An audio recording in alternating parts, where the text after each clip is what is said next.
From Hollywood, it's time now for... Johnny Dollar. Jim Carter, Johnny. Anything on Hillary Franks? He just telephoned me 2 minutes ago. What? I'm on my way to meet him now and try and make a deal. I told him if he'd give me a statement about the attempt to fraud worldwide on Lansing's $50,000 policy, I'd do my best to have them drop charges. Well, you didn't make any promises, Johnny. I couldn't make any promises, Jim, but I'll do my best to see that the charges are dropped if he gives me that statement. Well, if he gives you that statement, I'll help you. Where are you meeting him? At a place near here. He knows every cop in the area is looking for him. Yeah? Be sure he doesn't give you a bullet, kiddo.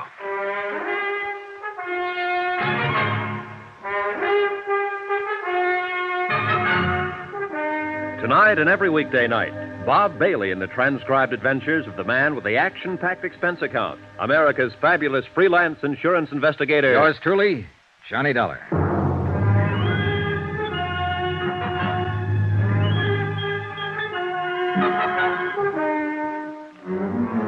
Expense account, submitted by Special Investigator Johnny Dollar in Tucson, Arizona, to the Universal Adjustment Bureau, Home Office, Hartford, Connecticut. The following is a further accounting of expenditures during my investigation of... Well, it was a case of $50,000 insurance to one Arlene Kennedy, unless I could prove my point in the Lansing fraud. Expense account item 10, $10, cab fare from my hotel to the Mission San Javier to talk to Hillary Franks, the insurance agent with no future ahead. I used a taxi cab instead of my rented car because I didn't want to waste time searching around for the mission. It was a few miles outside of town over rough and broken desert roads. An ancient missionary church standing stark against the moon-filled night. Here we are, mister. Good. Here. Keep the change. Well, don't you want me to wait for you? No, I'll get back okay. Not many places to call a cab from out here. Yeah, I know. One of the Padres, your friend? No, I'm new around here. You all right, mister?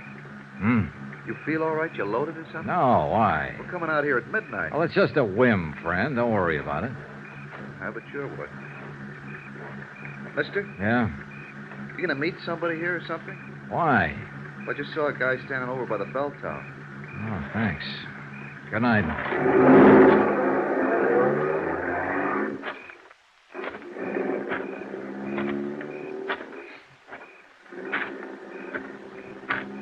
Over here, Mr. Dollar.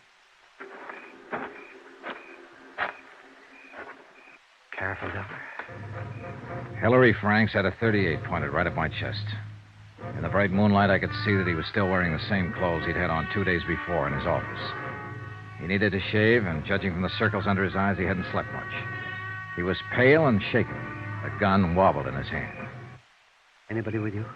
I came along. Did you tell anybody you were meeting me? Jim Carter. He's been working the case with me. Did you tell him where? No. Hey, look, you don't need that gun, Franks. Put it away. I just came here to talk with you. All right. Thanks. Want to smoke? Thank you.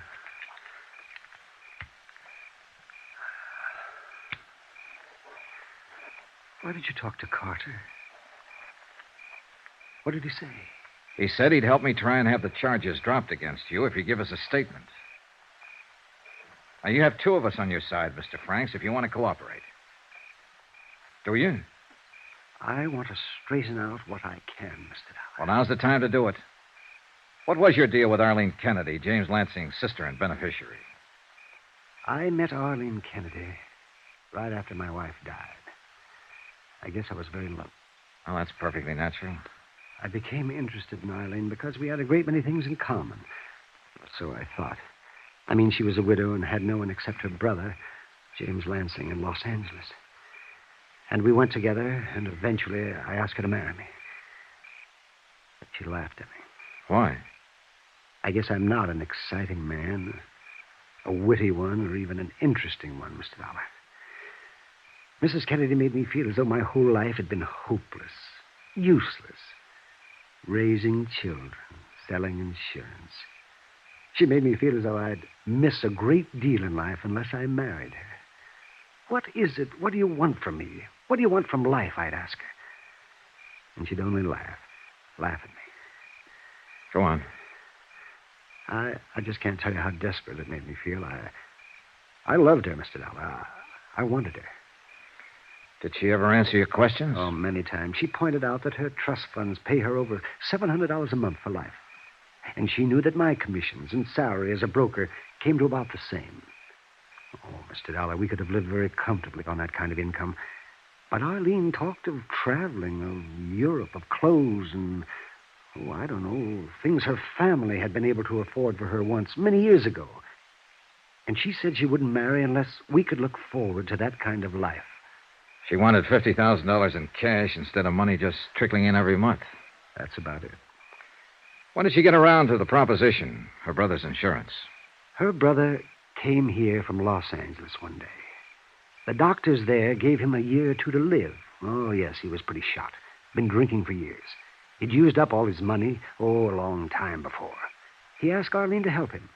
She paid his apartment rent and gave him enough money for liquor. And then one day she came right out with it. She said she was investing in him.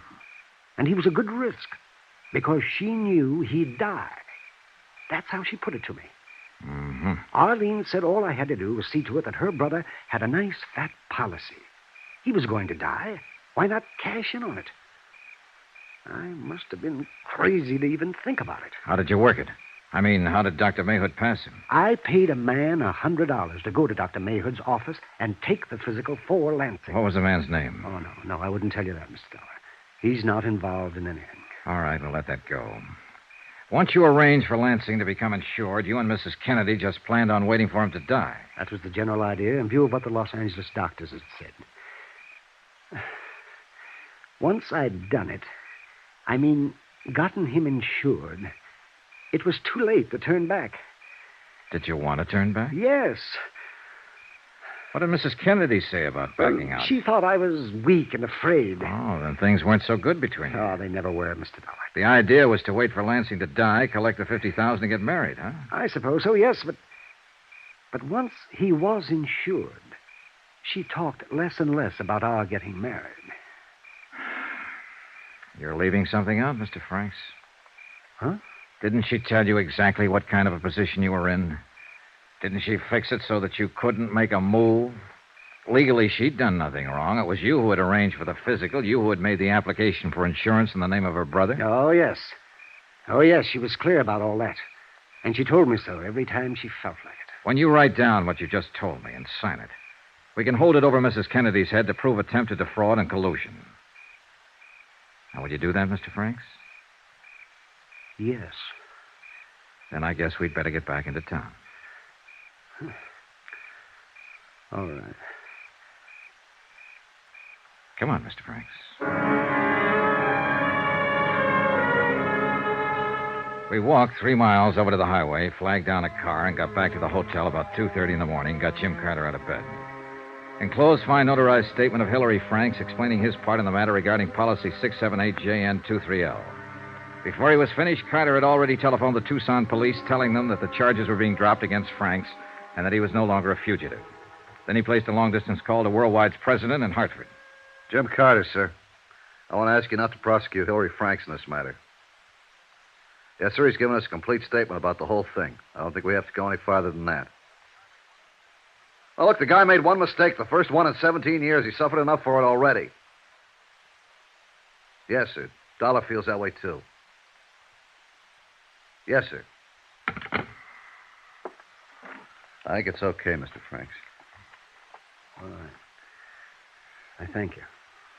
What are you going to do, Mr. Franks? Well, sure, I'll never sell insurance again. I think I'll close up and just move away.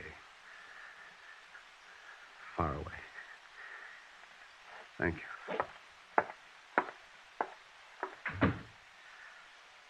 Poor guy. Oh, let's clean up the rest of this and get out of this town. Sure, Johnny.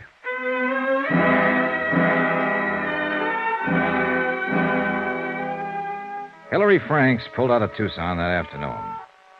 When Mrs. Kennedy was shown a carbon of the enclosed statement of Hillary Franks, she instructed her attorneys to withdraw the suit against Worldwide. Expense account, item 11, $75. Hotel and board while in Tucson. Item 12, $402.15. Plane tickets, Tucson to Hartford for Carter and myself. We were scheduled to leave at 1:30 in the morning. 2 hours before plane time, I dropped by Mrs. Kennedy's house to have her sign a release of all claims on the insurance company. And for other reasons.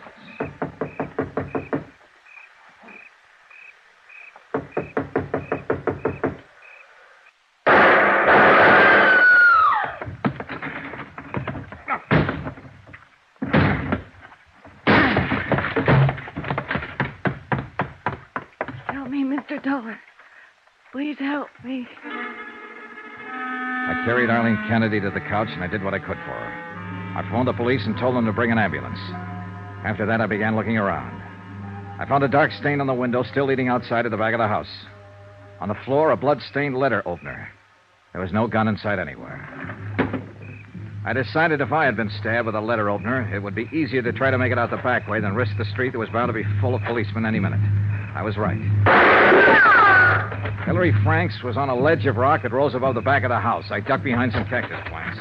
Get away from me! You know I won't. You know I wouldn't when I let you walk out this afternoon. Johnny Dollar! That's right. Now put that gun away and come on off that ledge. Get away! Go away! You missed by a mile. You don't know anything about shooting a gun. Come on down. Stay where you are! Don't do anything foolish! I'm coming after you. I'll shoot!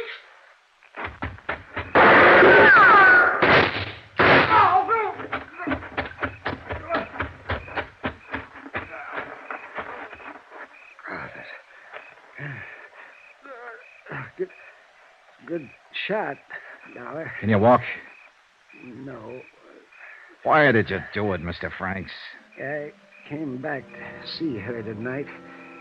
She laughed at me, said if we had gotten the insurance money, she was planning to run away with someone else. Oh. She just used me all along. Mrs. Kennedy was dead when the police got there. Hillary Franks died en route to the receiving hospital. Item 13, $15, hotel, one more night in Tucson. Expense account total, $1,121.13. Yours truly, Johnny Dollar.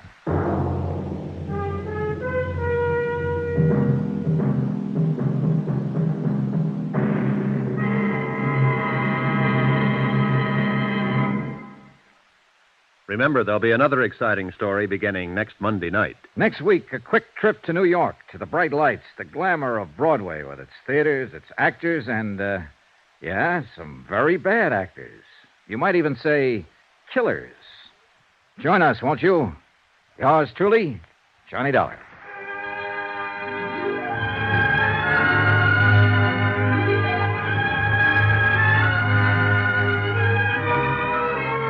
Yours truly, Johnny Dollar, starring Bob Bailey, is transcribed in Hollywood. Written by John Dawson, it is produced and directed by Jack Johnstone. Heard in this week's cast were Mary Jane Croft, Vivi Janis, Gene Tatum, Hy Averback, Barney Phillips, Russell Thorson, and Howard McNear. Musical supervision by Amerigo Marino. Be sure to join us on Monday night, same time and station, for another exciting story of Yours truly, Johnny Dollar. This is Roy Rowan speaking.